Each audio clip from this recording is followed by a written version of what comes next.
朋友们好，今天是10月18号星期一，欢迎来到远见快评，我是唐晋远。逃亡多日的欧金忠呢，在今天终于有了最后的下落。莆田市公安局秀屿分局在今天有发布官方的通报，声称说在10月18日15时许，在公安武警的围捕下呢，欧某忠，也就是欧金忠了，他在平海镇上林村附近的一个山洞里被发现并且拒捕，然后呢，他就畏罪自杀，经送医院抢救无效呢死亡。其实这是一个并不太令人意外的结局。我们在上一次节目中曾经就和朋友们有讨论过了，就是以他这个案子对大陆社会的影响力而言，中共官方不太可能让他活着。他杀了2个人，还伤了儿童，他当然是要付出法律的代价。官方呢，并不担心这个舆论对他的同情会对判他死刑产生什么样的影响。但是这个当局他真正担心的是呢，如果说让欧金忠他在法庭上历述他自己为什么从一个舍己救人的善心人，被一步步的逼成向仇人一家老少去挥刀的杀人犯的这么一个全过程，那么这个过程他对官方来说就会成为一种煎熬了。他会把中共在基层政府管制系统大量都见不得光的东西都给扒出来，暴露在这个阳光下。同时呢，这也是一个让大众看到他们是如何的逼良为匪的一个全过程。这个负能量的代价呢，可能是官方用象征性的去处分2个基层官员那点所谓的正能量远远无法抵消的，所以呢，他不开口，对官方来说就是最佳的结果。那么可以这么说，从平海镇政府发布那份活的2万、死的5万的那个悬赏通告起，其实就已经表明了官方的一个态度和想法了。我们看到欧金忠他没有选择自首，他也没有在躲藏山洞长达7天的时间之内选择从容的自尽，这个只能说明他其实并不想死。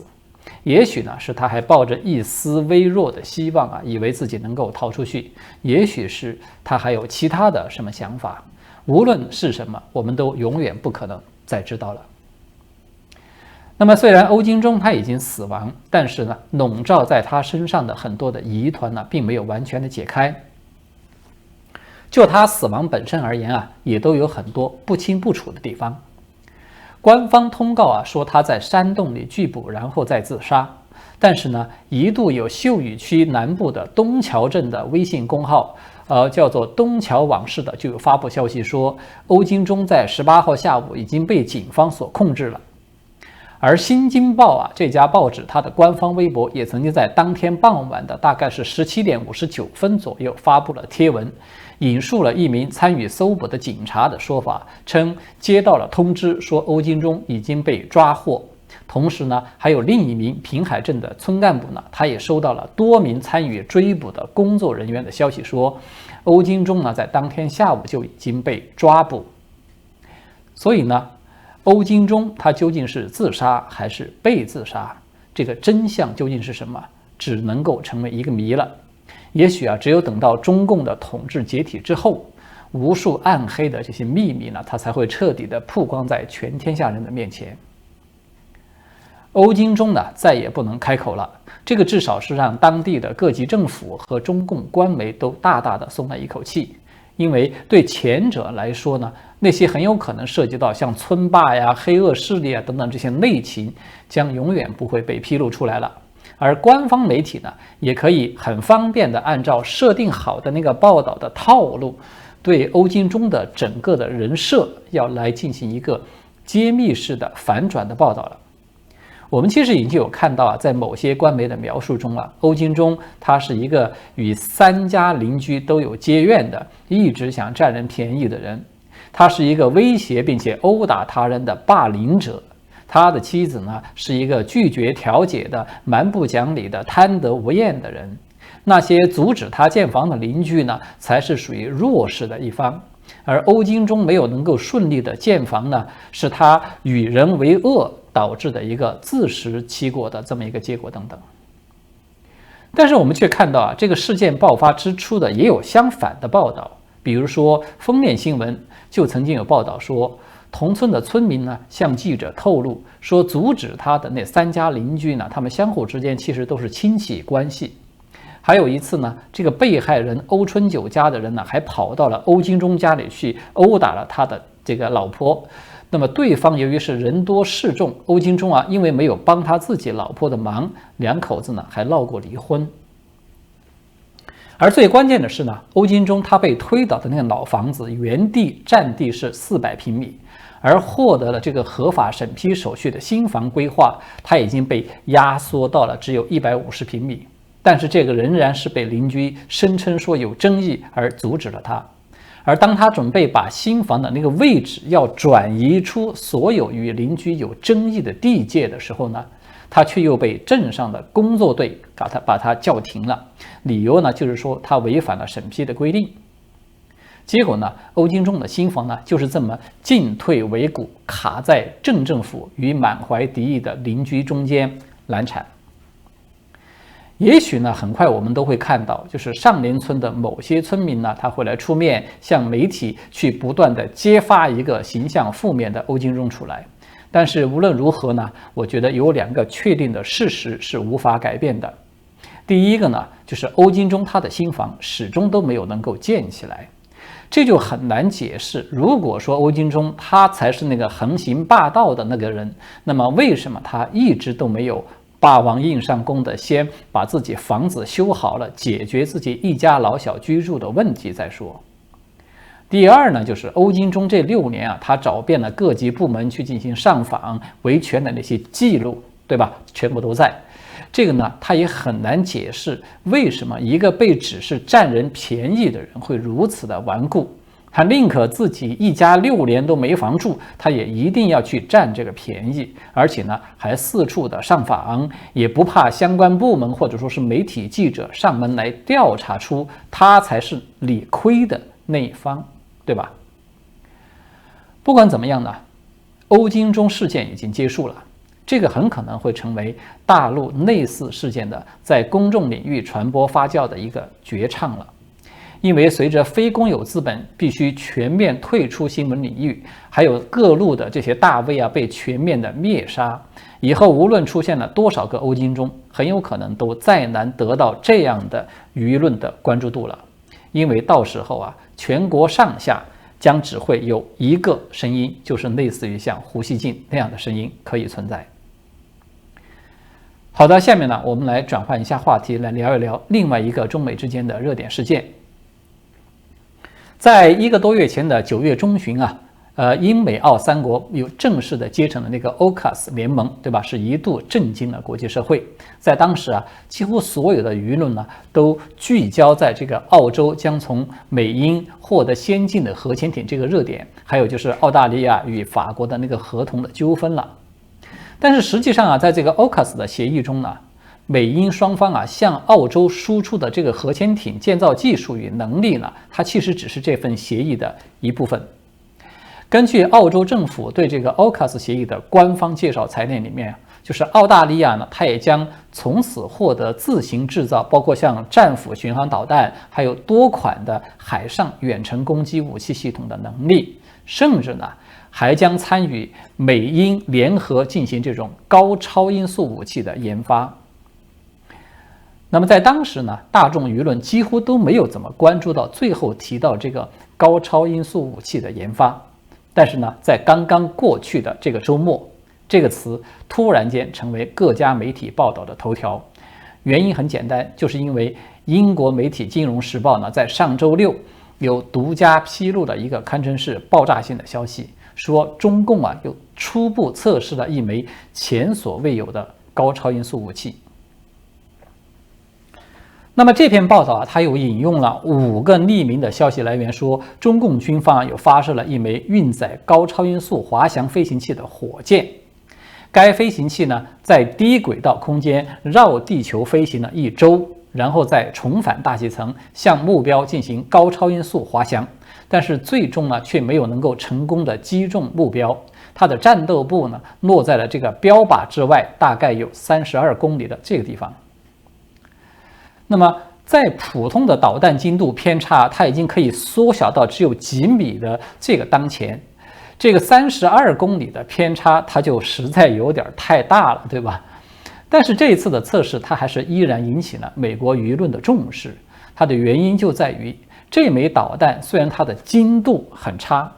但是它的运行轨道却是前所未有的。这个意味着中共有可能已经掌握了一种可以避开美国的导弹防御系统的技术，而美国的情报机构呢，在过去是一直有点低估了中共在这方面的技术能力。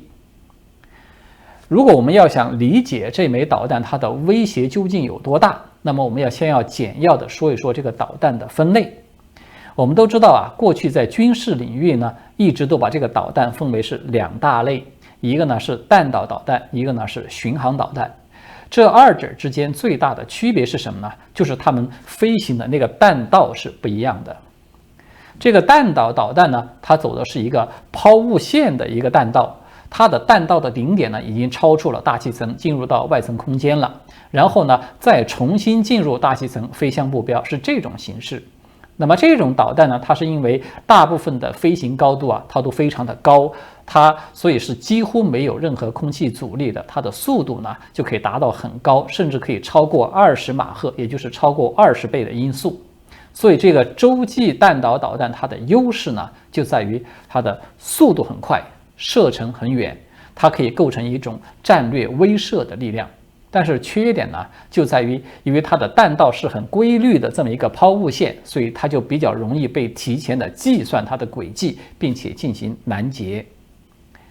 而这个巡航导弹的它的弹道呢，是一直在中低空保持着一定的高度飞行，它没有那么高。它在末端甚至是情况可以改为在低空飞行，并且进行没有规则性的机动。所以呢，它的优势呢，就在于它的飞行轨迹呢，它是不规则的，很难预测。但是它也有缺点，它的缺点呢，就在于因为它全程都在这个大气层内飞行嘛，所以它的空气阻力就很大，它的速度呢，相对就要慢很多。有的导弹呢，甚至只能够进行亚音速的飞行，同时它的射程呢也就短了很多，一般呢都只有2-3千公里左右，它只能够作为一种战术武器来使用。那么刚才我们提到中共啊刚刚测试这个新式导弹呢，它差不多呢就有点像是综合了这二者优点的这么一个混合体。也就是说，它既有接近于弹道导弹那种高速度，它又有巡航导弹的不规则的这种飞行弹道，而且呢，在理论上啊，这种武器它既然有能力可以绕着地球飞行，那么它就可以从南半球飞越整个南极，绕一大个圈儿来打击美国。这个呢，将对美国的军方构成一个挑战，因为美军的导弹防御系统，它主要都是集中在北半球或者是北极的，通过北极的这么一条路线上。也就是说呢，这款导弹呢，它可以说是具备了超远距离的这么一种射程。所以听上去呢，这个有点像是一个全新的武器系统，但是实际上呢，这一次中共测试的这个概念啊，它已经可以用古老来形容了。为什么呢？因为最初提出这个概念并且进行研究的，它已经是上个世纪60年代的苏联最先提出来的。在当时呢，苏联就有提出了一种新的洲际弹道导弹的构想，也就是说，这个导弹它发射以后就进入到了近地的轨道，它像卫星一样的绕着地球运行，然后它再脱离轨道，重新进入大气层来发起攻击。它呢这样一来就没有射程的限制，这个轨道飞行的路径呢，它也不容易暴露目标的精确位置。这样的话，它就可以选定一条路径，越过南极到达北美，从南方来打击目标。这个与北美的防空司令部部署的这个早期预警系统的方向是相反的。那么在当时呢，这个构想它就被认为是存在着3大优势了。我们可以用3个不可预测来进行归纳它，也就是说，飞行高度不可预测，攻击范围不可预测，还有就是攻击时间也不可预测。这个实际上呢，可以说它就是一种太空武器的概念了，也可以说它是一种初级阶段的星球大战的概念。那么这个系统啊，在当时啊，它是被命名为叫做部分轨道轰炸系统，用英文缩写来表示呢，就是 FOBS。为什么把它称为是叫做部分轨道呢？是因为在1996年的时候呢，联合国大会有正式通过了一个外层空间条约，并且呢，在1967年是正式的生效了。这个条约呢，它尤其是禁止在外层空间中或者是天体上去部署核武器，或者是其他任何形式的大规模的这种杀伤性的武器。如此一来呢，部署任何的轨道武器，它都被视为是禁止的范畴。但是在当时呢，这个苏联它就有狡辩说这个 FOBS 系统的这个飞行轨迹呢，它通常呢不会绕地球超过1周。因此呢，它只是属于部分轨道，不算是完全的轨道武器，从而呢，它就可以绕开这个国际公约的限制了。那么在后来啊，是由于美苏之间谈判达成了限制战略核武器的条约嘛，以及当时的一些技术上的限制，苏联它最终呢还是放弃了这个看起来很诱人，但是实际上呢很费钱又很费事儿的这么一个计划，转而呢去发展隐蔽性更强的这个潜艇发射洲际导弹的这个技术。那么到了现在呢，由于相关空间技术的不断的在改进在升级，这个概念呢，它是再次的获得了重视了，于是才有了我们看到的中共其实它是炒了苏联的冷饭的这么一个举动。如此一来，大家就不难理解为什么中共外交部发言人赵立坚呢，现在是极力的否认这一次测试的是一枚导弹，而是坚称说这只是一个普通的航天器了。因为其实中共啊，它已经有涉嫌违反了国际公约，在空间轨道领域呢挑起了军备竞赛。其实在这个《金融时报》之前啊，早在9月20号的时候，新任的美国空军部长叫做弗兰克·肯德尔的，他在出席美国空军的协会年会时就已经有公开的表示说，中国可以寻求利用太空运载武器的全球打击能力。这一概念模仿了苏联为冷战设想的部分轨道轰炸系统，也就是那个 FOBS。那么我们可以看到啊，中共它其实这个是在8月份测试的，肯德尔呢是在9月份发出了警告，而这个媒体呢是在10月份，在上个周末正式的做出了报道。这个就说明相关部门啊，它其实是进行了相当一段时间的评估，甚至是获得了一部分的数据的。比如说那个偏离标靶32公里这个数据呢，就应该是其中之一。就是如果我们要对这个系统的运作模式来进行一个比较直白的大概的描述呢，它差不多应该是这样的。就是呢，使用一枚运载火箭，把一个具备了高超音速战斗部的飞行器呢，把它发射到大气层外的这个近地轨道上面去，这样让它看起来呢，就很像是一次普通的卫星发射。然后呢，这个飞行器呢，它的确也可以像卫星一样的在近地轨道上面运行一段距离，在一般情况下呢，它都不会超过地球的1周了。然后呢，它在到达了某个目标附近以后呢，它就可以重新启动，进入到大气层之内，然后在大气层内的中低空的高度呢，进行至少是超音速5倍左右的这样一个滑翔飞行。由于这种飞行呢，它是无规则的机动飞行，它的高度又低，速度又非常快，所以呢，就很难被导弹的预警系统所发现。那么，即便它是在最后阶段被这个雷达发现了，留给防空系统来进行拦截、做出反应的时间呢，也都已经所剩无几了。所以呢，很难事实上进行有效的拦截。也就是说呢，中共测试这个武器呢，它其实相当于是苏联原来那个 FOBS 系统的一个升级版之后的这么一个高超音速的版本。这样一来呢，它就等于是找到了美国庞大的导弹防御系统的一个漏洞。我们要用大陆粉红自媒体洋洋得意的那个说法来形容呢，就是说这个等于是让美国的导弹防御体系呢变成了一堆昂贵的废铁。那么真的会是这样吗？我觉得恐怕未必。我们都知道啊，无论是旧的冷战还是现在的新的冷战，军备竞赛这个过程呢，它其实都是矛与盾，是吧？不断竞争的这么一个过程。中共的测试呢，可能说明其已经初步掌握了 FOBS 的技术，但是呢，这个很有可能会成为中美新冷战阶段的一个新版的卫星时刻。我们都知道啊，这个卫星时刻它其实是有特定含义的，它就是指苏联在1957年因为先于美国发射了人类的首枚人造卫星嘛，所以美国因此而受到了刺激，因此就开始大力的赶超，并且成功的在此后呢数十年都一直持续的保持着科技领先的地位。那么我们客观的说，在导弹与反导这对也是矛与盾的较量之中呢，中共呢它虽然这个精度差了很远，但是最起码它已经掌握了相关的技术，所以我们可以说它是暂时的领先了一个小半步。但是呢，这肯定不是说美国就没有办法防御了。实际上早在2019年的时候，就连这个党媒新华社他自己都公开的报道过，说美军正在研发轨道上的天基传感器层，专门就是用于探测这种高超音速武器的。那么这一次中共炫耀肌肉的举动呢，它就很有可能会促成五角大楼加快部署这个全新的天基预警和跟踪的系统，来专门针对这种高超音速武器还有弹道导弹。